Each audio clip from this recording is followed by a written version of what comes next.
Our first speaker needs no introduction. He's the CEO and the co-founder of Figma, Dylan Field.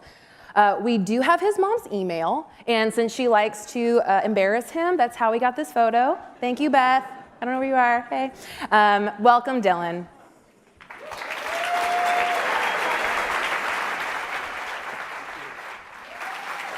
Awesome. Hey, everybody.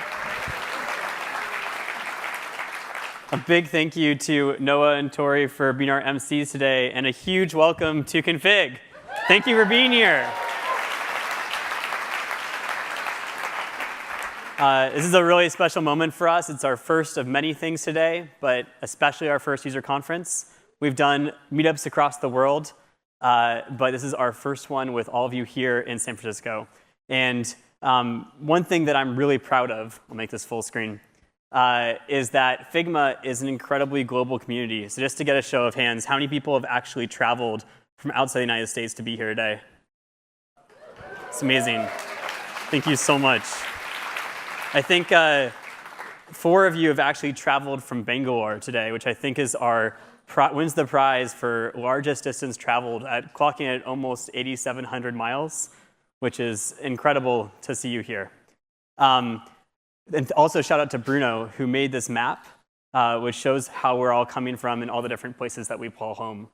So again, thank you for being here. We're really excited for today. We're also thankful for everyone who's tuned in via live stream. So whether you're giving up sleep, or you're giving up work, or neglecting family duties, we really appreciate you tuning in. And then finally, if you want to participate today via social media, our hashtag is #config2020. So feel free to tweet, Instagram, is it Byte? Whatever is the latest thing right now, you're welcome to post.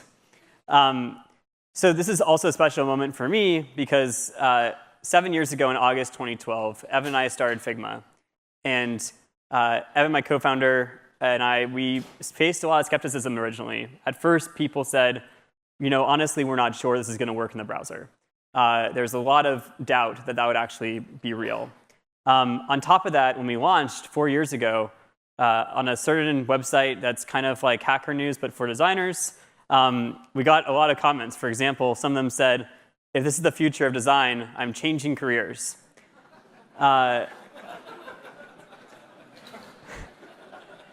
Another comment referring to multiplayer said, if you ever heard the proverb, a camel is a horse designed by a committee? And so, thankfully, though, not everyone was doubtful, and we had a lot of supporters as well. So even before that launch, Payam Rajabi, for example, this is even back in 5 or 6 years ago, he actually created a 16-page spec saying, look, text editing doesn't quite work yet in Figma. It's pretty slow and janky, but I see so much promise in having a web-based tool. And he made a spec full of features like design systems, talked about how plugins could be created. And this was, again, like 5, 6 years ago. Incredible to see the foresight of our customers. Another example was Jacob, who I think is here somewhere today. And he created a video called Stop Sleeping on the Pencil Tool. Maybe some of you have seen it. I'm going to warn people here, if you have sensitive ears or if there's like little ones watching on live stream, perhaps cover them. It's worth it to see, but there are a few expletives. All right. In 1987, Adobe Illustrator introduced the motherfucking pen tool. That little curvy little bitch where you put 1 point there and you put 1 point there. If you can't draw, it draws a fucking line between those points and you can wiggle-waggle it around. That's fine, I thought. Sometimes I want to wiggle-waggle some shit around as well. But guess what? My favorite tool, the pencil tool, has been cast aside, thrown out.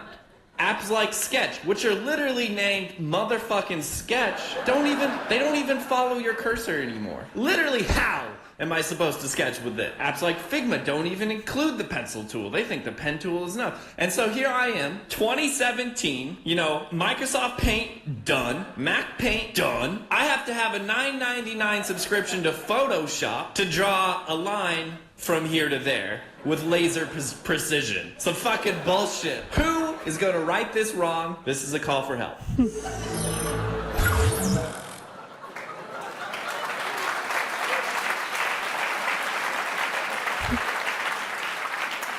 So in response to that, we actually, within 24 hours, created the pencil tool. Turns out it wasn't that hard. Evan, my co-founder, did that one, and we shipped it right away. But the point here being that user feedback, regardless of how it's presented, has shaped the tool. And we appreciate everyone here who can give us feedback and has given us feedback. Which is a note, if you have thoughts today, find us. We're in the gray shirts. Give us your suggestions. We also, in terms of feedback, but also social media and resources for the community, Charley Murray is someone who created some amazing videos for us early on. And potentially some of you actually here, that's the reason that you started using Figma in the first place. Another person I want to highlight is Gleb from Russia. Gleb actually created an entire Russian community around Figma, translated a bunch of our resources into Russian, and also hosted people all over Russia to be able to participate in this community. We see the same thing with Namso in Africa. He's in Nigeria, in Lagos, and Namso created an entire Pan-Africa Figma meetup system, where many people are actually learning to design for the first time, as well as just sharing expert knowledge around design. And so, again, we're just super thankful for all the support across the world on this community. We also really are honored to have people that are prolific and forward-looking, like ELISA. ELISA, one of the things that she said recently was, where's GitHub for design? How do we take this open source notion that we have for engineering and actually bring it to the world of design? And I think you have a great content lineup today. I'm so excited. I'm going to have complete FOMO the entire day as I look at the schedule. But one of the themes is going to be this notion of how do we take open source and bring it to design. And that was originally inspired a lot by people like ELISA, who are reaching out and saying, we want a tool for this. We want a place for this. How can we create it together? So last but not least, I want to thank the Figma team. Figma team, stand up wherever you are in here. All right. There's some team members. No, really, you got to stand up. I think a lot of the Figma team, a lot of our Figmates actually are also in the breakout rooms because they were told to not take all the seats in here. But if you find anyone in a gray shirt, again, please give us your suggestions, your thoughts, say hi. We're here to help. And if you need anything, just let us know. So without further ado, I want to talk a bit about 2020 and also show you what we've already been up to this year. So 2020, we've got 3 product pillars. The first one is creation. We always think that in terms of how to make it so that you can work faster and more efficiently in Figma, creation is at the heart of all that. Secondly, collaboration. How do we come together and build products better as a team? That's not just about things like multiplayer, but it's also about how do we give each other better context, and also about how do we give each other better ways to give feedback and be able to see more context on and present work better to each other. And finally, community. As we just discussed, this is going to be a huge theme for this year. How do we build a community? And today is a physical instantiation of that, but we're also really focused on the digital version of that. How do we make it so that more people can come together online, share resources, and actually learn from each other? And so we're going to dive into each of these themes. I'm going to show you some of the small projects that we've worked on already. There's tons of stuff coming in the next few months. This is a sneak peek. About half the stuff today is going to ship today. The other half will be shipping over the next coming weeks. It's all live demo, so if something goes wrong, please forgive me in advance. First off, creation. For creation, we're going to focus on the 3 pillars of graphic design: type, colors, and spacing. And I'm going to take a sip of water.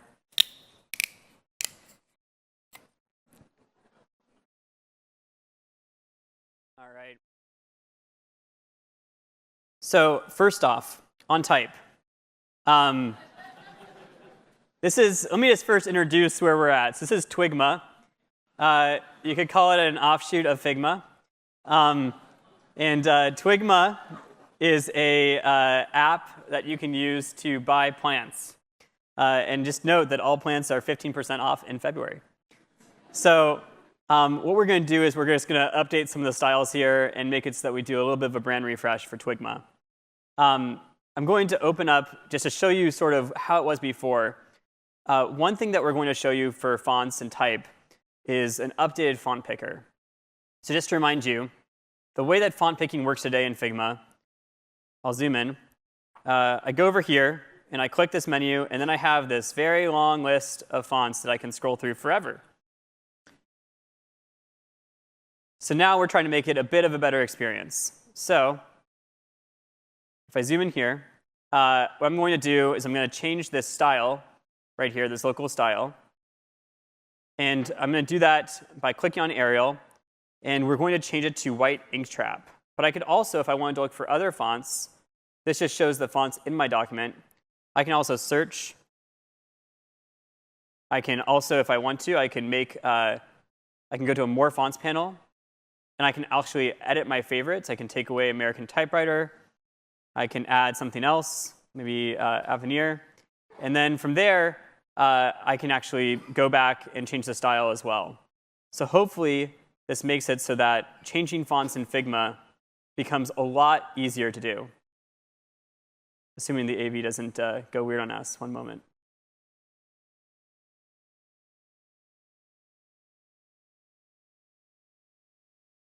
Here we go. So I can change this back to white ink trap. And now we can see that our fonts are updated across this design.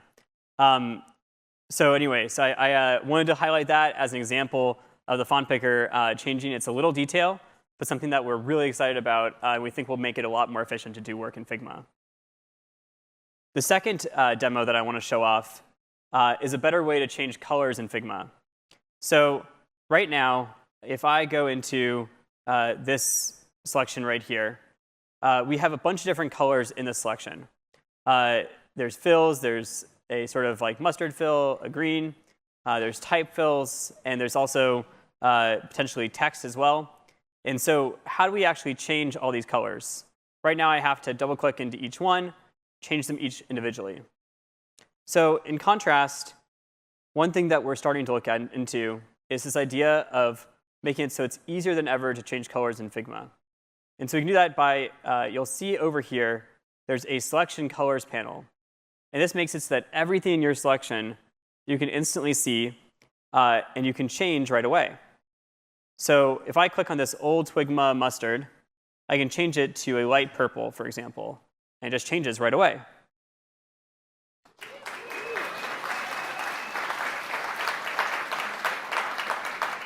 I can also take this dark green, and from there, I can change this to a purple as well.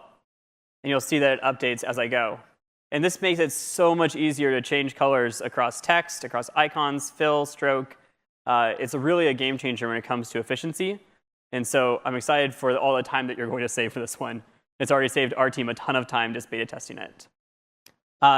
Next up, I'm going to show you some changes to auto layout. So as a refresher, auto layout is a way to basically make it so that containers are the size of their children.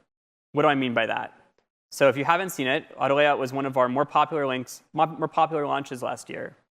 And if I take this button, for example, and say save config, I don't know why, but we'll just say it, you'll see that the button updates along with the icon.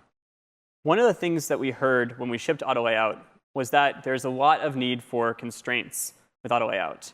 And so today we're introducing one step in that direction. We're making it so that you can actually add stretch constraints to auto layout. So first and foremost, I'm going to just update this for this design. And I'm going to, here we go. I'm going to change the auto layout stack from horizontal to vertical and recenter it. And just to show you, if I was to try to move this today, it actually wouldn't work. It doesn't change at all. Nothing's different. However, if I go in now, I select each of these, and I change it to a horizontal stretch constraint, now I can go in, and all my content will behave responsively.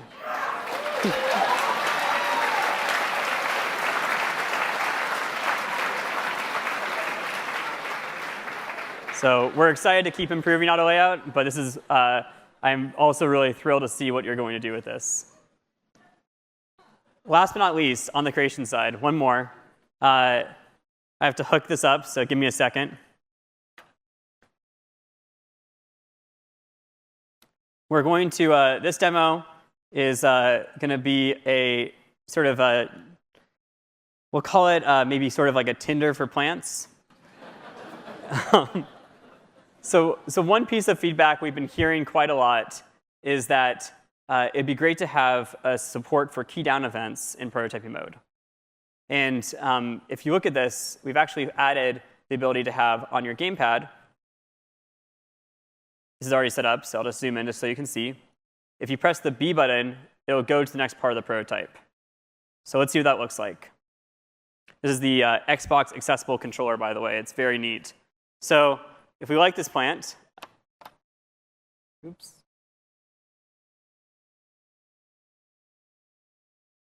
Here we go. Let's see if it works. If we like this plant, we can see that it actually hooks up and it goes to the right, or I can go to the left, and we can then train Figma on what plants we like. OK, we'll admit it's a silly demo, but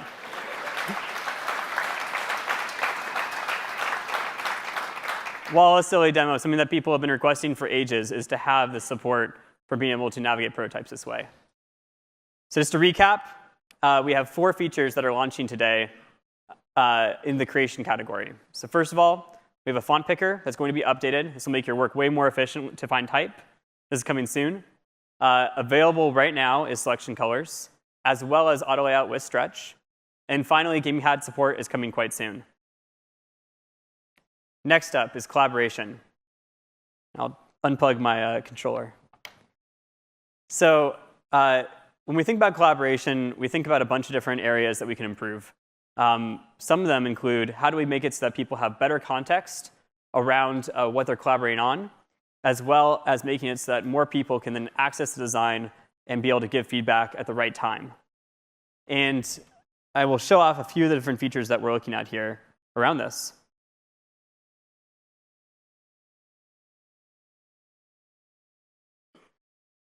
So first and foremost, if I go here, one thing that we've done last year around June was we launched plugins in Figma. And plugins it's been amazing to see the uptake. We've had around 350 plugins already created by a number of different creators. But one issue that we've seen is that, let's say that you actually use a plugin in your design. There's no way to actually see if you're somebody else coming into the design, what plugin has been used, and how do you actually get back to that plugin in order to update the design. I'll give an example. This map was created by a plugin called Mapsicle. And it's awesome that it's there, made it really efficient to put the map in. But let's say I want to update the map to perhaps the location we're at today. Before, I would have to know that it was created in Mapsicle, go find the plugin, download it, and then use it again. One thing we've changed today is the ability to now open this in Mapsicle just by clicking this button right here. And I'll zoom in so you can see it. And from there, now I can actually update in Mapsicle to the area that we're at. And I'll press Update Map. And you can see it updates live right in the canvas. The other area that you can see this is, for example, a plugin called Notepad, which makes it so that we can actually leave notes in the file. And so now I'll say, hello, config. And this makes it so that everyone's able to see what plugins have been used in the file before.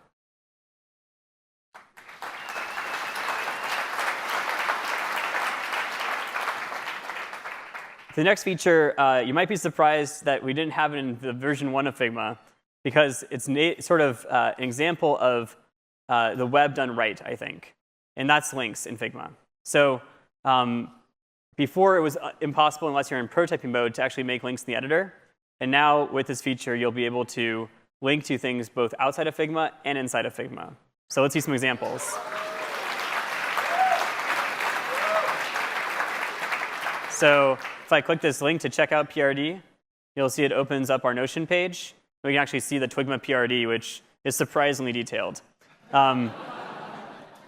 If I go to our cover page, this is actually an area that we've seen used a ton in terms of how we've been using this feature internally over the past few weeks. And so I can actually then go to different pages. But I can also go to different nodes as well, or even a prototype, in order to see what does it look like to use this in Figma. And I think as you start to explore the different ways that links can impact your designs and make it easier to organize things for stakeholders, it'll really change your design process internally. And then finally, one thing that we've heard honestly since the start of Figma is a request to make it so that when you share a prototype with other people, it's impossible to get back to the file. This is an area of Figma that, at first we were trying to make it more open, and then the feedback that we got was very much clear that you shouldn't necessarily always have access to the file if you have access to the prototype. This is especially important for people that are contractors, as well as agencies, who might be giving a prototype to a client and waiting until sign-off and payment in order to give the full file access to the client as well. And so today, we're also excited to announce that if you go to share, you'll be able to now go here in the bottom right-hand corner. Oops, I'll just zoom in quickly. And you can see that if you click here, you can press Show Advanced Prototype Settings. And for Show Advanced Prototype Settings, you can now make it so that only people with a prototype link can view the prototype as well. And so this is something that might seem small, but is really important for a lot of people in our community. And we're excited to put it out there.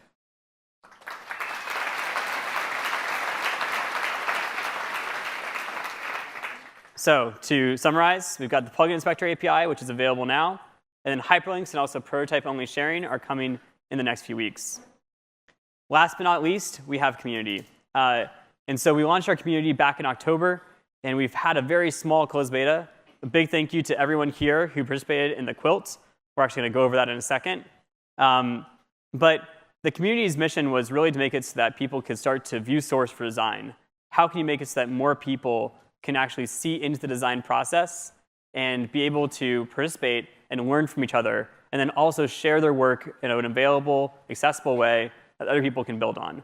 And we're really, really thrilled to see that people have started to do that.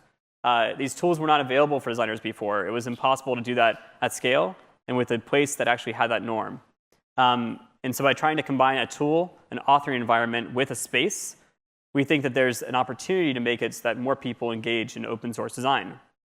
And there's been all sorts of content created by the community. These are a few examples of tags that have started to crop up, but there's also been games. There have been tutorial files. It's been actually on the topic of games. I saw our first RPG created in Figma the other day. I mean, it's amazing.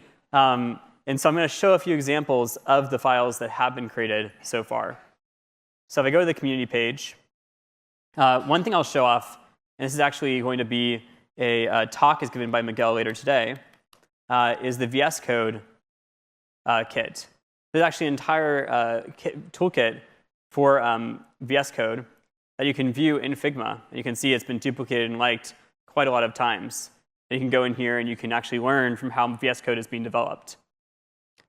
Another area that is really interesting to see is all the people that have created illustrations in the community. So Bonnie, who's going to give a talk later today on illustration, for example. Hey, Bonnie. Has created a ton of different awesome work here, too. Some of which seems to be just uploaded recently, because I didn't see this yesterday when I was practicing.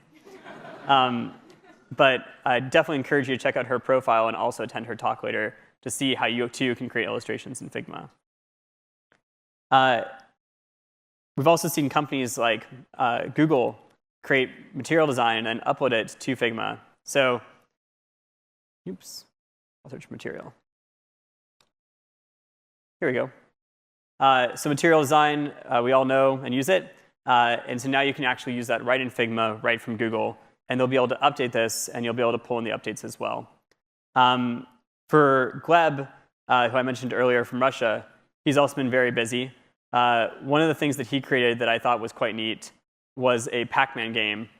And so you can play this even in multiplayer if you like. But I think one of the things that has been really neat to see is just how we've changed the notion of remixing in the community since we started. So when we started, there was no way other than to tweet to find other people's work. And so now there's two things that have come to the community recently. One is a Discover page where you can see all the popular work, and the other is remixes. So for example, this config quilt template that we have right here, you can actually go and see all the remixes. And these are all remixes that people from this group here have actually created, and we've assembled into a quilt. And so you can see all the different things people have made in that quilt, which is, I think, just totally magical. And a huge round of applause for everyone who made something for this quilt today.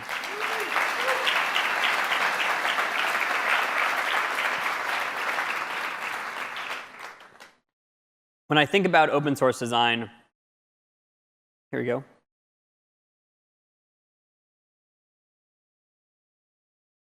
When I think about open source design, I think that this remix idea is a really powerful concept. And so I want to give a few suggestions of things that you could remix today. One is material design. Go in, engage, and actually give suggestions. Another one is open source projects. For example, this is a project called Monero, which is actually a private cryptocurrency. And they've started doing some of their open source work on Figma. And so you can go in now and actually contribute back to Monero and give people tips or actually give feedback to the person who created it. And then also another one that's really cool to see is actually Twitter took their entire emoji set. They call it Tweetmoji. And this is over 3,000 Twitter emojis that you can now use for free in your designs as long as you reference back to Twitter.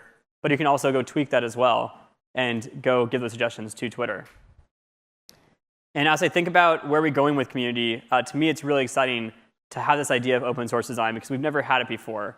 And I think it's potentially a way for people to make it so that open source is better and make it so that open source projects can be a real alternative to the projects that we have from established companies as well.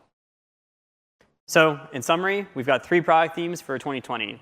First, creation, the ability to work faster, smarter, and just be more efficient. How do you get your thoughts onto the canvas as quickly as possible and make it so there's no barrier between your brain and Figma?